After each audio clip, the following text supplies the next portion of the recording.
Transcription or RNA synthesis is the process of copying DNA sequence information into RNA sequence information. The synthesis of RNA from a DNA template is carried out by a large enzyme complex called RNA polymerase. The mechanism of transcription is basically the same in prokaryotes and eukaryotes, but the processing of the RNA product is different. RNA synthesis takes place in 3 stages: initiation, elongation, and termination. The 2 DNA strands serve different functions. Most DNA is double-stranded, and in a given region of DNA, only one of the 2 strands is copied during RNA synthesis. This is different from replication of DNA, in which both strands are copied.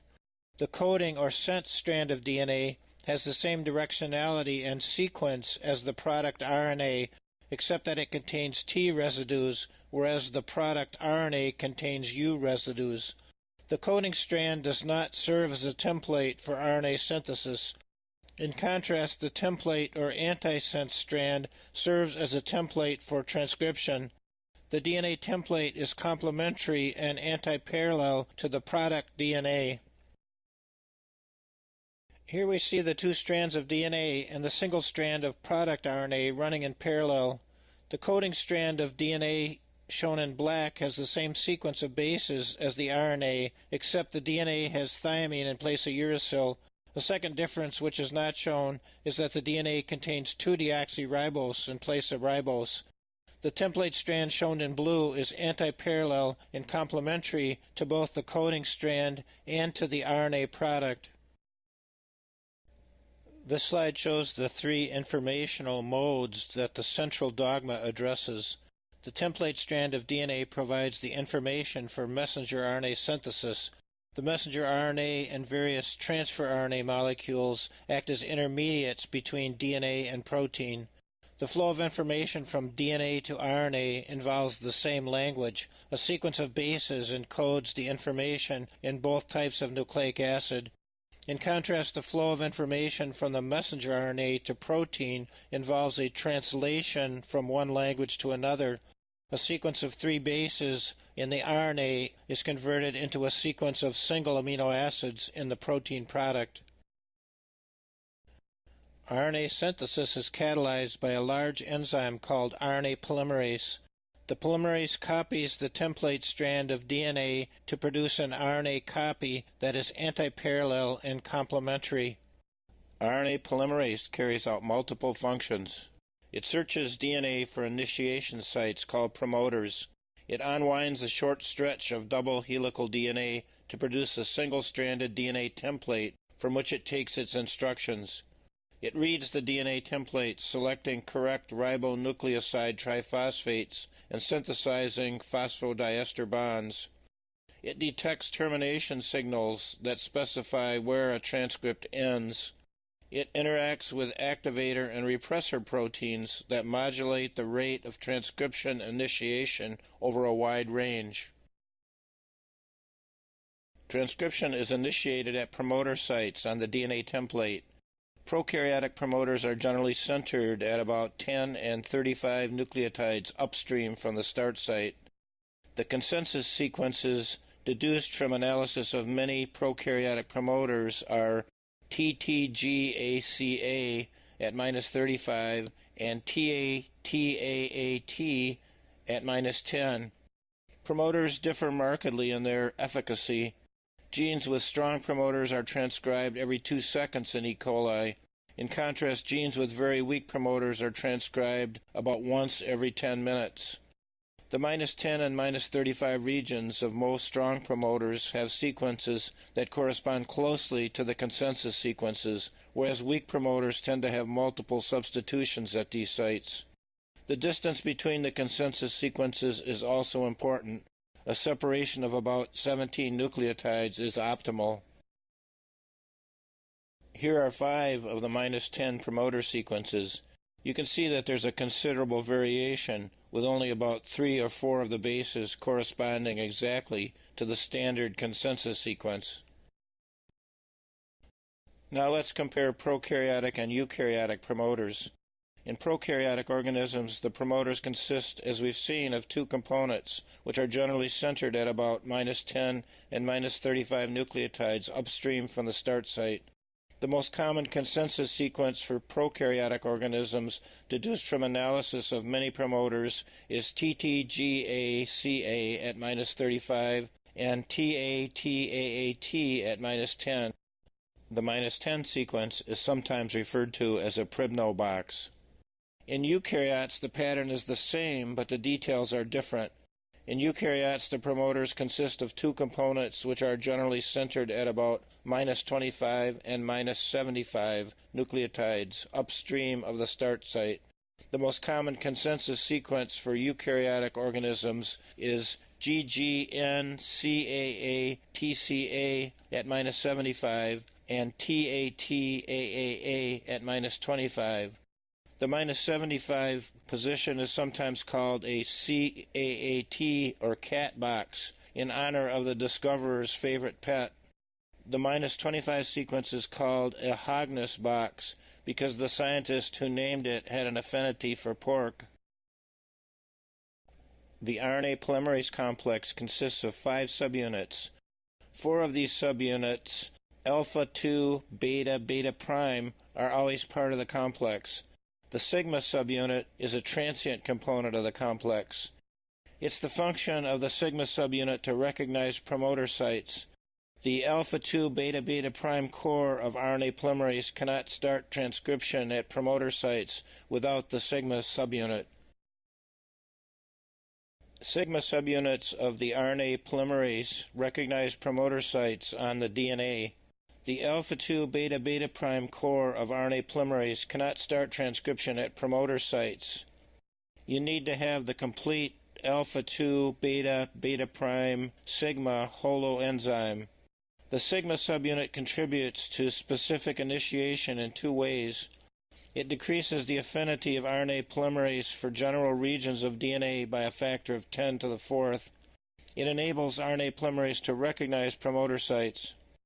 The holoenzyme slides along the DNA until it encounters a promoter region. The rate constant for binding of RNA polymerase to the promoter is 100 times faster than could be accomplished by repeatedly moving on and off from the DNA. E. coli contains multiple sigma factors that recognize several different types of promoter sequences in the DNA. The various sigma factors respond to changes in the environment, such as temperature or nutritional status. Prior to transcription of an area of DNA, the RNA polymerase unwinds about 17 base pairs of template DNA to produce an open transcription bubble. The DNA is rewound at the rear end of the polymerase as transcription of an area is completed. Transcription is initiated without a primer, with the usual first residue being a 5' GTP or ATP. The first residue transcribed retains a 5' triphosphate tag. Here we see transcription in progress in an open transcription bubble with a growing chain of nascent RNA hybridized to the template strand of DNA. There's a triphosphate residue at the 5' end of the RNA chain, which will be retained in the final RNA product. Some of the critical characteristics of RNA synthesis are listed on this slide. Only the template strand is transcribed into RNA. The coding strand is not used for this purpose. However, the same strand does not always serve as a template. A DNA strand which functions as a template for one gene can be the coding strand for other genes. RNA synthesis can be initiated in specific locations without a primer. This contrasts to DNA synthesis, which requires a primer for initiation. Unlike DNA synthesis, there's no permanent separation of the two DNA strands during transcription. Transcription occurs in an open bubble of single-stranded DNA, which is about 17 nucleotides in length. After transcription has occurred in a given region of the two strands of DNA, they hybridize back to the double-stranded form. There's no editing or correction of RNA products by nuclease activity. In contrast, DNA synthesis is edited by a variety of mechanisms, which we do not have the time to enumerate. Because RNA molecules are not critical to heredity because they occur in multiple copies, extremely high accuracy is not needed in the process of transcription. The transcription of DNA into RNA requires the following components. A DNA template. Double-stranded DNA is preferred, but single-stranded DNA can also serve. All 4 ribonucleoside triphosphates, ATP, GTP, UTP, and CTP. A DNA-dependent RNA polymerase. A variety of ancillary proteins. A divalent metal ion such as magnesium. Notice that RNA polymerase does not require a primer. In addition, RNA polymerase is much less accurate than DNA polymerase because it lacks the nuclease capability used by DNA polymerase to excise mismatched nucleotides. The mechanisms of RNA synthesis and DNA synthesis are quite similar in most respects. RNA synthesis occurs on a template strand of DNA. New RNA is added onto the 3' end of the growing RNA strand, so the direction of synthesis of new RNA, like that of DNA, is always from 5' end to 3' end. The new RNA strand runs in an anti-parallel direction to the template, and its sequence is complementary to the template. For example, if the template strand has a sequence GTG running 3' to 5', the new complementary strand will have the sequence CAC running 5' to 3'. The base pairing between the DNA template and the RNA copy is A to U, T to A, G to C, and C to G. The first slide shows a growing chain of RNA with the sequence CAC having a free 3' hydroxyl group on the C residue. There's an empty binding site for UTP across from an adenosine residue on the template. Next, a UTP will diffuse in to occupy the open site. That U residue can hydrogen bond with the complementary A residue on the template, resulting in AU base pairing. The 3' hydroxyl group of the C residue of the RNA will then attack the alpha phosphate of the UTP. That nucleophilic attack of the 3' hydroxyl group of the C residue forms a phosphodiester linkage with the alpha phosphate group of the UTP and releases inorganic pyrophosphate. The hydrolysis of the inorganic pyrophosphate to 2 molecules of inorganic phosphate pulls the reaction in the direction of RNA synthesis. At that point, the growing RNA strand is 1 nucleotide longer, and everything is ready for another round of RNA synthesis. The RNA chain now has the sequence CACU with a free 3' hydroxyl group on the U residue. There's an empty binding site for ATP across from a thymidine residue on the template. Next, an ATP will diffuse in to occupy the open site. The A of the ATP will hydrogen bond with a complementary T residue on the template, resulting in AT base pairing. The 3' hydroxyl group of the RNA U residue will then carry out a nucleophilic attack on the phosphorus atom of the alpha phosphate of the ATP. That nucleophilic attack of the 3' hydroxyl group forms a phosphodiester linkage with the alpha phosphate residue of the ATP and releases inorganic pyrophosphate. The RNA is another nucleotide longer, and everything's ready for another round of RNA synthesis.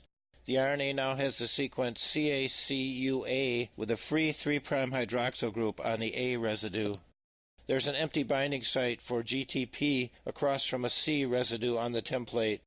This same pattern of RNA elongation will continue as long as there are open positions on the template and all of the nucleotide precursors are available.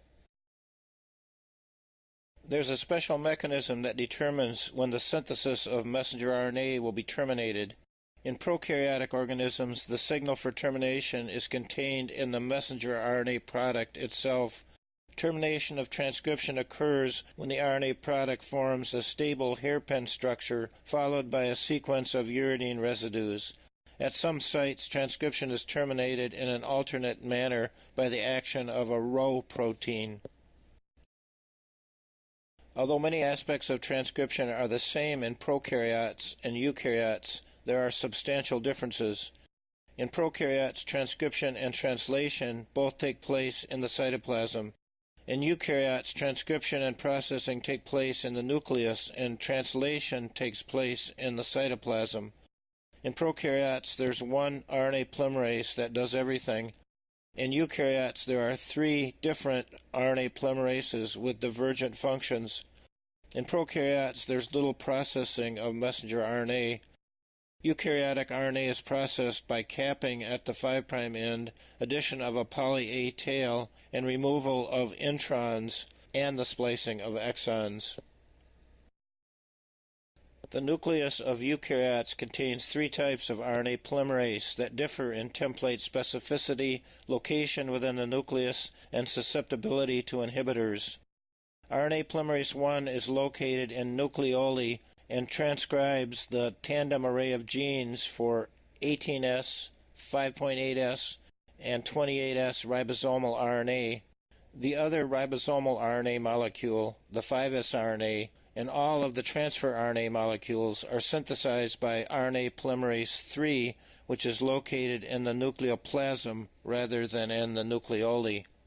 RNA polymerase II, which is also located in the nucleoplasm, synthesizes the precursors of messenger RNA as well as several small RNA molecules, such as those of the splicing apparatus.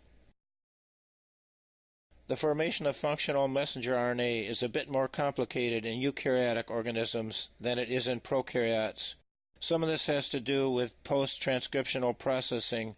There are 3 things that commonly happen to eukaryotic messenger RNA before it can function in the protein synthesis process. That is, capping of the 5' end of the RNA strand, the addition of a poly A tail to the 3' end, and the removal of introns and the joining of exons. Before RNA is exported from the nucleus of a eukaryotic cell, the 5' end of the molecule is modified. The process is called capping. Modifications at the 5' end include the addition of a 7-methyl-guanylate residue attached by a triphosphate linkage to the terminal ribose group. The last 2 ribose residues at the 5' end of the RNA are sometimes methylated. The 3' end of the messenger RNA is also modified. At that end, a specific endonuclease cleaves the messenger RNA downstream of an AAU-AAA sequence, and then a poly A polymerase adds about 250 adenylate residues. Many eukaryotic genes have intervening sequences, called introns, of DNA within the gene that don't code for amino acids in the final protein product. In genes that contain introns, the coding regions are referred to as exons or express sequences. During transcription of genes that contain introns, the entire gene is transcribed into messenger RNA. The primary transcript is then modified with a cap and a poly A tail, and then the introns are removed. When introns are removed, the 2 adjoining exon segments of the RNA must be spliced together.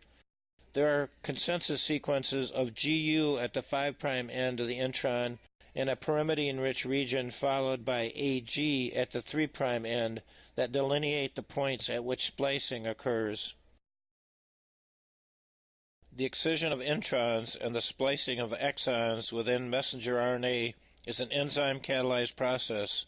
The upstream first exon is attacked at its 3' end by the 2' hydroxyl group of a specific adenosine residue, the branch site adenosine, within the first intron.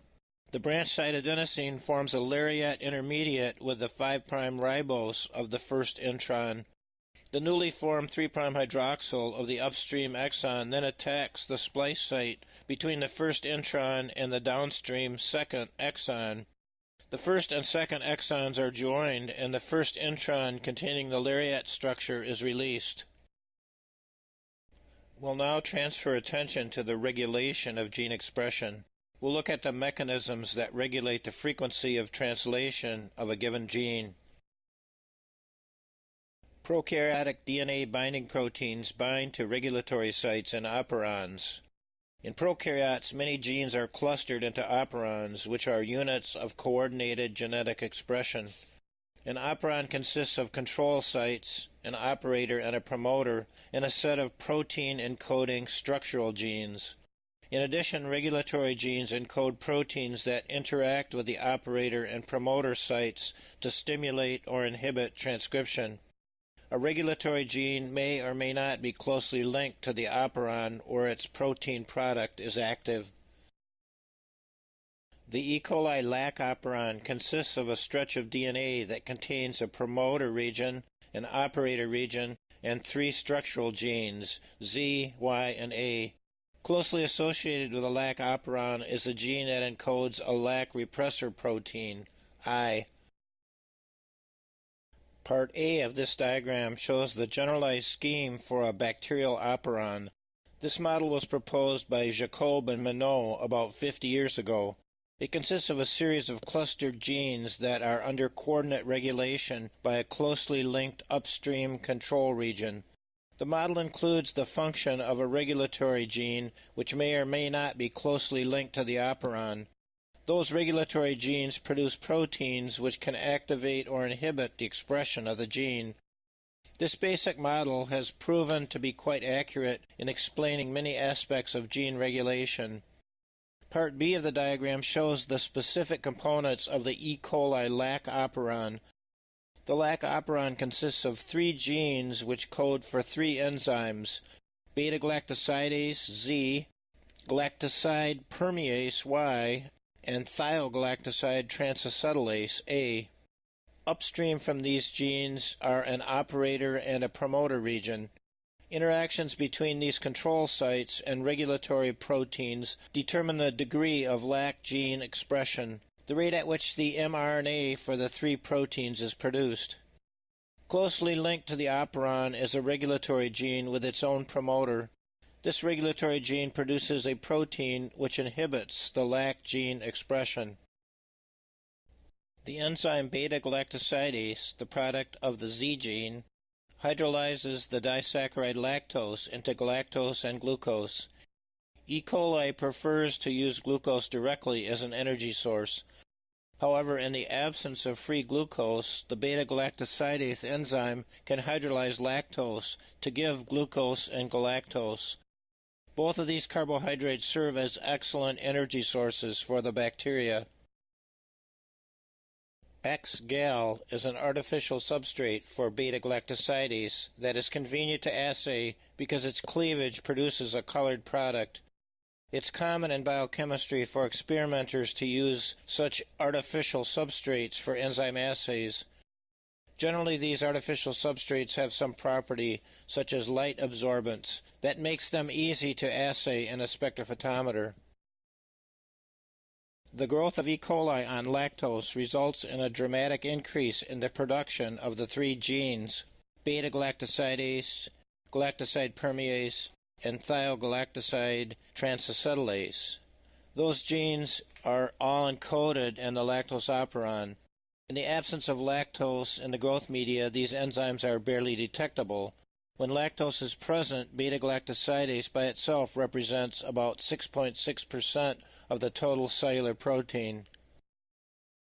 The lac operator consists of a nucleotide sequence that contains a nearly perfect inverted repeat. That is, it has twofold rotational symmetry in the DNA. Similar to a restriction site, the symmetry crosses over from one strand to another at the center of the symmetry. The lac repressor can exist as a dimer of 37 kilodalton subunits, and 2 dimers often come together to form a tetramer. In the absence of lactose or its side product 1,6-allolactose, the repressor binds very tightly and rapidly to the operator. When the lac repressor is bound to the operator, it prevents RNA polymerase from unwinding the DNA that will act as the template for RNA synthesis. The lac repressor binds 4 × 10⁶ times as strongly to operator DNA as it does to random sites on the genome. This high degree of selectivity allows the repressor to find the operator efficiently, even with a large excess of other sites within the E. coli genome. The high affinity between the lac repressor and its operator reflects the fact that the repressor finds the operator by diffusing along a DNA molecule. that is a one-dimensional search, rather than encountering it from the aqueous medium, which would be a three-dimensional search. This figure shows the interaction between the Lac repressor protein and the operator. The Lac repressor protein inserts an alpha helix into the major groove of the operator DNA. The compound 1,6-allolactose is a product of lactose metabolism in E. coli.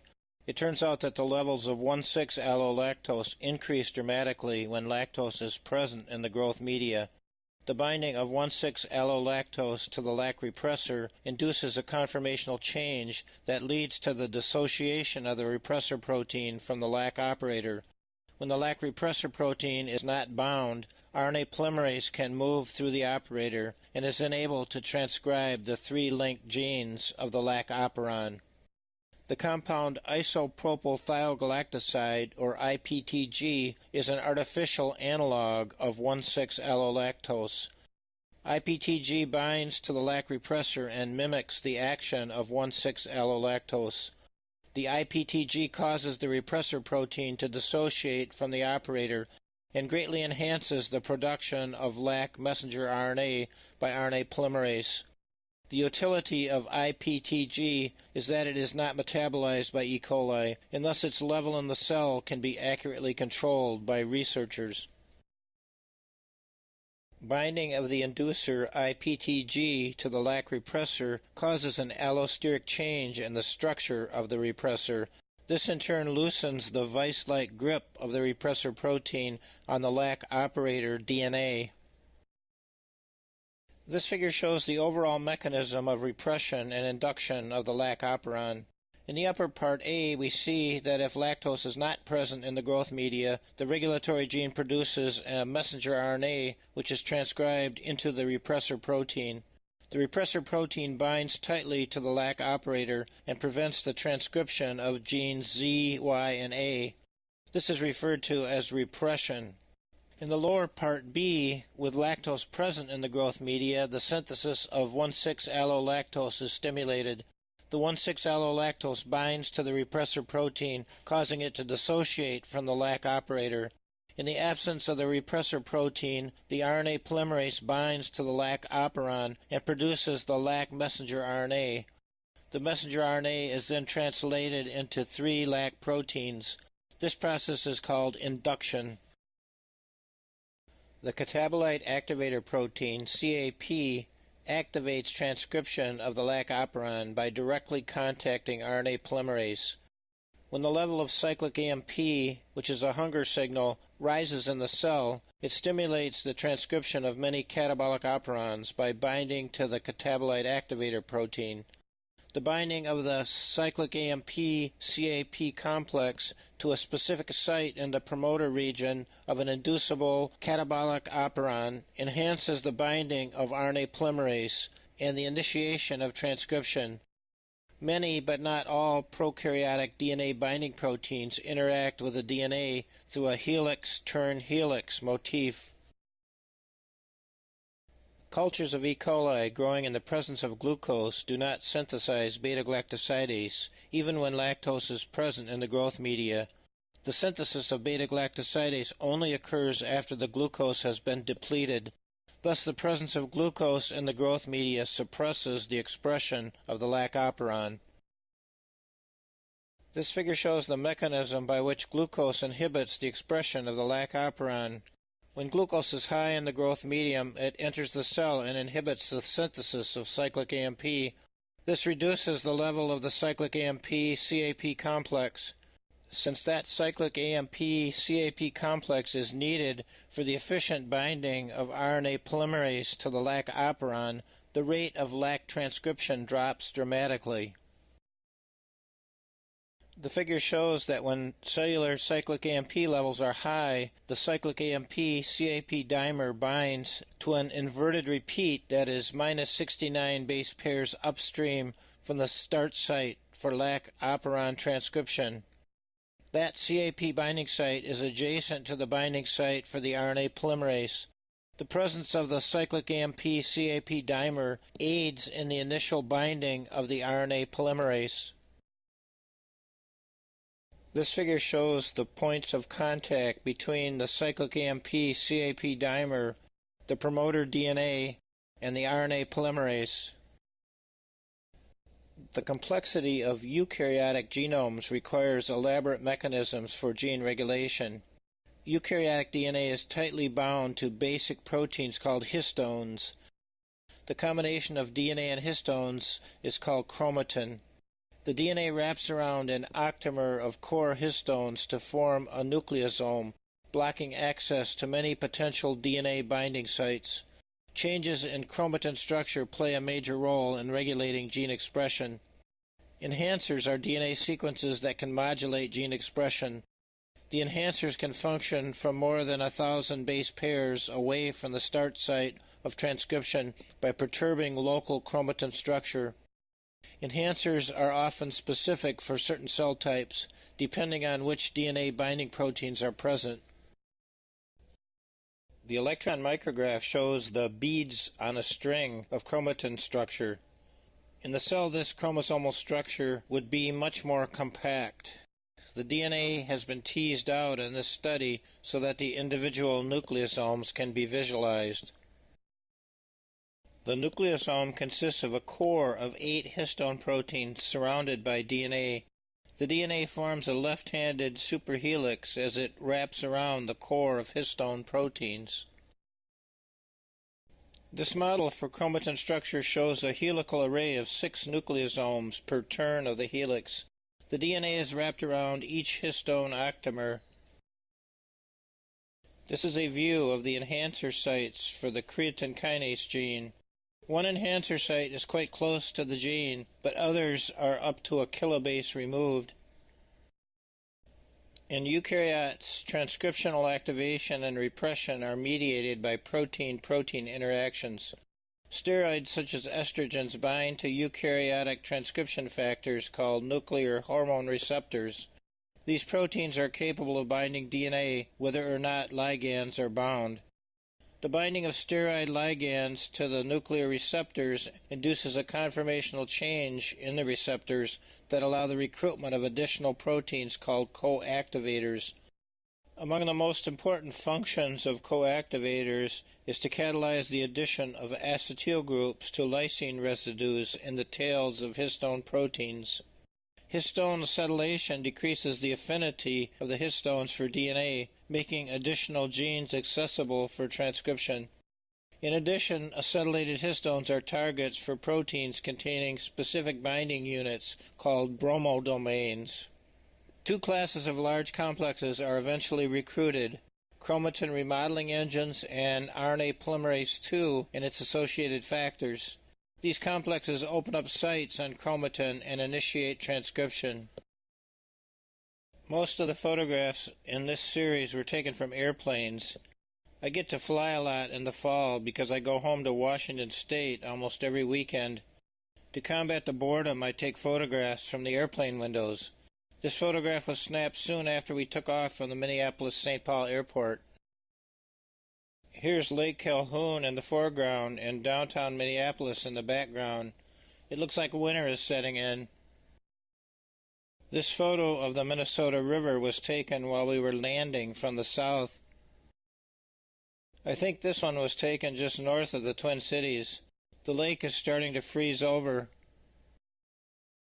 In the fall, the farms, ponds, and marshes in northern Minnesota form a fascinating mosaic of varying colors. As you near the North Dakota border, you can see hundreds of lakes. At times, there's more water than land.